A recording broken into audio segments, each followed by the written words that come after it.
룩팬 여러분, 이그스 칼럼에 오신 걸 환영합니다. 9일 2차 드래프트가 시행이 됩니다. 경쟁에서 밀려난 베테랑들, 나이가 있는데 1군에 올라가지 못하는 유망주 선수들에게 이적의 기회를 만들어주는 제도가 바로 2차 드래프트입니다.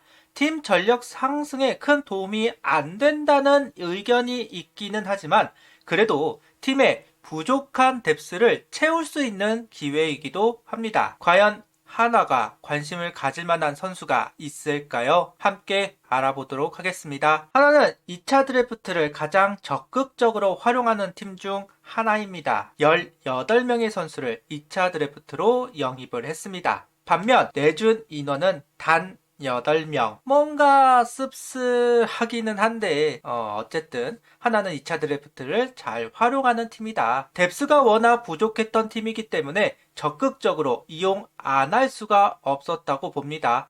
큰 효과를 보지는 못했지만요. 2년 전 2차 드래프트가 부활을 했습니다. 하나는 그 당시 1라운드로 이상규 선수, 3라운드로 배민서 선수, 4라운드로 김강민 선수를 지명하고 새 선수를 데려왔습니다. 당시 1군에 있던 투수들이 구위, 구속을 잃어버리는 선수들이 많았습니다. 장시환, 윤대경 선수를 시작으로 김종수 선수도 부상으로 빠져 있었으니까요. 불펜에 보험을 들 필요가 있었던 상황에서 이상규, 배민서 선수를 지명한 한화 구단입니다. 그리고 외야수들의 성장이 너무 느리다. 1년 정도 같이 할 성장 모델, 그러니까 베테랑 외야수가 필요하다는 이견으로 김가민 선수를 지명을 했고 화제의 중심이 된 적이 있습니다. 현재는 김가민 선수는 은퇴를 한 상황이고 이상규, 배민서 선수는 퓨처스에서 공을 던지고 있습니다. 2차 드래프트 규칙들은 다들 알고 계실 겁니다. 보호 명단은 35명, 3년차 이하 유망주 보호, 4년차 준 군 보류 이력이 있는 선수는 보호. 각 팀별로 총 5명의 선수를 지명을 할 수가 있고 1라운드는 4억 의무 등록이 있습니다. 2라운드는 3억 의무 등록이 있습니다. 3라운드는 2억인데 의무 등록이 없다. 4라운드는 1억 의무 등록이 없습니다. 그러다 보니 1, 2라운드는 즉시 전력, 1군 경험이 많은 선수들 위주로 3라운드 이하는 유망주 선수들을 좀 더 지목하는 순번이 되었습니다. 2차 드래프트 관련 투수편과 야수편을 나누어서 올려놓았습니다. 관심 있으신 분들은 찾아가보시면 좋을 듯 합니다. 이번 2차 드래프트는 베테랑 선수들이 유독 많이 나온다는 이야기가 있기는 합니다. 특히 어느 때보다 한화 선수들에게 관심도가 높을 수밖에 없는 시즌이다 라는 평가도 있는데요. 아무래도 2군으로 내려가 있는 불펜 선수들이 많이 있는 팀이고 불펜이 필요한 팀들은 여러 팀들이 존재합니다. 관심을 표할 만한 선수들 분명히 있을 거고 유출이 좀 되기는 할 겁니다. 야수 쪽으로는 안치홍 선수 이야기가 좀 많이 있습니다. 아무래도 한화에서 수비 포지션을 잃어버린 베테랑 선수이다 보니까 부상 때문에 부진했다. 부상만 나으면 제 모습을 회복할 것이다 라고 판단하는 팀들은 안치홍 선수에게 관심을 표할 수는 있을 겁니다. 2차 드래프트는 명단이 발표가 되지 않습니다. 선수들 사기 때문에 발표를 안 한다고 하는데요. 누가 시장에 나왔는지 정확히 알 수는 없기는 하다. 다만 뒷소문이 좀 나기는 하죠. 그래도 좀 유추는 가능하기는 합니다. 어떤 분인지는 모르겠지만 나름 정리를 해놓으신 분이 있어서 그 자료를 기준으로 영상을 이어가 보도록 하겠습니다. 신뢰도가 높은 자료라고 할 수는 없기는 합니다. 그래도 한두 명 정도 다를 거다. 그래서 이 표를 기준으로 영상을 이어가 봅니다. 그럼 한화가 관심을 표한 선수들이 누가 있을까? 투수 파트에서는 개인적으로 자완이라고 생각을 하고 야수 파트에서는 개인적으로 외야수라고 생각을 합니다. 우완은 우리도 연차별로 있고 강속구 선수들도 많습니다. 내년에 주도적으로 역할을 할 윤산읍 선수, 박준영 선수 모두 150이 나오는 우완 투수들이죠. 우완을 충원할 이유가 한화에게는 없다. 사이드암 선수를 영입하는 부분도 역대로 가장 많은 사이드암을 보유하는 시즌이 바로 26 시즌입니다.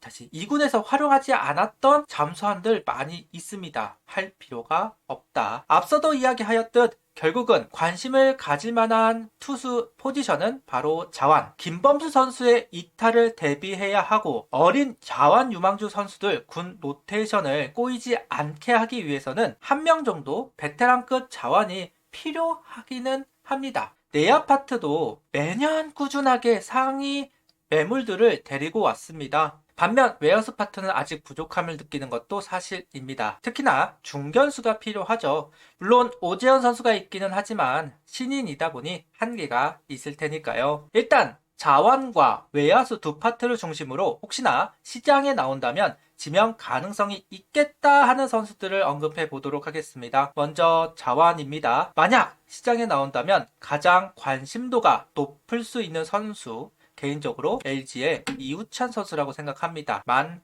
33살의 좌투수입니다. 현재 LG는 손주영, 송승기 선수가 선발진에 합류가 되어 있는 상황이고 30살인 함덕주, 최채흥 선수가 불펜진에서 활약하고 있습니다. 여기에 김유영 선수 그리고 내년 4월에 제대를 하는 김윤식 선수까지 있는 상황이다. 이 상황에서 LG가 이우찬 선수를 꼭 잡아야 하는 당위성이 좀 떨어지기는 하다. 시장에 나올 수도 있다라는 이야기가 좀 있는 것은 사실입니다. 올 시즌 이우찬 선수는 19이닝 평균 자책점은 1.89를 기록하고 있습니다. 24시즌을 망치고 퓨처스에서 좀 고생을 하는 것으로 봤었는데 올 시즌 그래도 반등을 하고 시즌을 마무리를 했습니다. 철저하게 원포인트로 활용을 해야 하는 선수이고 아무래도 양상문 코치가 원포인트 자원을 좀 좋아라 하죠. 그러다 보니 이우찬 선수가 만약 하나 차례에 이름이 남아있다면 좀 관심있게 좀 생각하지 않을까. 물론 불펜진들이 급한 팀들이 먼저 채갈 가능성은 있기는 하지만 하나 차례에 있다면 충분히 이우찬 선수를 고민해 볼 만하다. 개인적인 생각을 이야기해 보겠습니다. 개인적으로 2년이 되었으면 하는 선수가 있습니다. 바로 송원대를 졸업하고 2차 8라운드로 SSG에 입단을 했던 최현우 선수입니다. 현재 하나는 코너 외야를 맡을 선수는 있습니다. 심지어 외국인 타자를 코너 외야수로 데리고 온다는 이야기도 있죠. 그렇다면 중견수를 해줄 수 있는 국내 선수가 필요한데 마땅하지는 않습니다. 그나마 이원석 선수가 있기는 하지만 이원석 선수도 중견수보다는 코너 외야가 좀 더 적합하다는 이야기가 있는 것도 사실입니다. 결국 중견수가 필요하다는 이야기이고 2차 드래프트에서 나올 만한 선수들 중 중견수를 소화할 만한 선수가 바로 최현우 선수입니다. 발이 빠르고 수비 범위 넓고 캐치도 잘하는 선수, 특히나 도루 능력이 좋은 선수라고 하네요. 긁어볼 만한 복권이라고 봅니다. 영입 가치가 그래도 높아 보이는 외야수 중 한 명입니다. 올 시즌 최현우 선수는 퓨처스에서 30경기 타율 3할 9푼 1리를 기록했습니다. 다만 1군에서는 역할을 보여주지 못합니다. 꾸준하게 경기를 소화해야 하는데 SSG 외야를 보면 최지훈, 한유석, 에레디아, 오태곤, 김성욱 등 너무 확고하게 외야수들이 채워져 있는 것이 사실입니다. 거기다 박지훈 선수도 외야를 도전을 한다고 하니까 30살이 된 최현우 선수 입장에서는 길을 펼 수 없기는 할 겁니다. 그래서 2차 드래프트 이야기가 돌고 있는 것이 사실이기도 하고요. 중견수를 소화하는 선수, 그런데 발이 빨라서 도루가 가능한 선수, 수비 능력도 나쁘지 않다. 그리고 타격도 재능이 있다는 평가. 근데 이런 선수가 1군에 자리가 없습니다. 결국 2차 드래프트는 이런 선수들을 위해서 만들어진 제도가 아닐까 싶은데요. 그래서 최영우 선수가 이 기회를 살려서 하나와 인연이 되면 좋겠다는 생각 개인적으로 가져봅니다. 그리고 또 이야기가 나올 만한 선수는 한석현 선수도 있습니다. 지난 23년 2차 드래프트 당시 LG에서 NC로 이적했던 선수입니다. 그 당시에 좀 아깝다라는 생각이 들기는 했었는데요. 현재 NC는 외야 교통정리가 필요한 상황이긴 하죠. 트레이드를 하면서 외야 포화 상태가 된 상황입니다. 박건우, 최원준, 권희동, 이우성 네 선수가 있는 가운데 천재환, 박시원 선수와 함께 외야 한 자리를 두고 경쟁 중인 선수이기도 합니다. 중견수를 소화할 수 있고 수비 능력이 24시즌보다는 올해 좀 나아졌다는 평가를 받더군요. 나이가 적지 않기 때문에 NC 구단에서도 묵기보다는 풀어줄 가능성이 있다고 생각이 듭니다. 다만 타격 성적은 기대하기가 좀 어려운 건 사실이기도 하죠. 여기에 키움의 변상권 선수도 이야기를 할 만합니다. 이주영, 박주홍, 임지열, 박수종, 임병욱 12월이면 박찬혁 선수도 제대를 합니다. 24시즌까지는 그래도 77경기를 소화한 반면에 25시즌은 단 12경기를 소화했습니다. 수비 능력치가 많이 떨어진다는 평가가 있기는 한 건 사실이긴 합니다. 내야에서 외야로 넘어간 지가 얼마 되지 않았기 때문에 그렇다고 하네요. 그런데 타격 능력만큼은 확실히 인정을 받고 있는 것은 사실입니다. 결국 수비 능력치가 떨어지다 보니까 기회를 잃어버렸고 이번 2차 드래프트에 나올 가능성 있다는 평가. 만약 수비 능력치를 키울 자신이 있다면 병상권 선수도 한번 생각해 볼 만한 카드 중 하나가 될 거라고 생각합니다. 이번 2차 드래프트 시장에서 과연 탐낼 만한 자원이 있을까 하는 생각이 들기는 합니다. 냉정히 경쟁에서 밀린 선수들이기 때문에 만족할 만한 수준의 선수들은 시장에 나오기는 어렵죠. 가능성은 좀 낮아 보이는 게 사실. 그리고 하나는 뒷번이기 때문에 냉정히 그 앞에 좀 더 좋은 선수들이 빠져나갈 가능성이 더 높은 것도 사실이고요. 그렇다고 의무 등록이 있는데 1라운드, 2라운드를 활용하기도 껄끄러운 것도 사실이기도 합니다.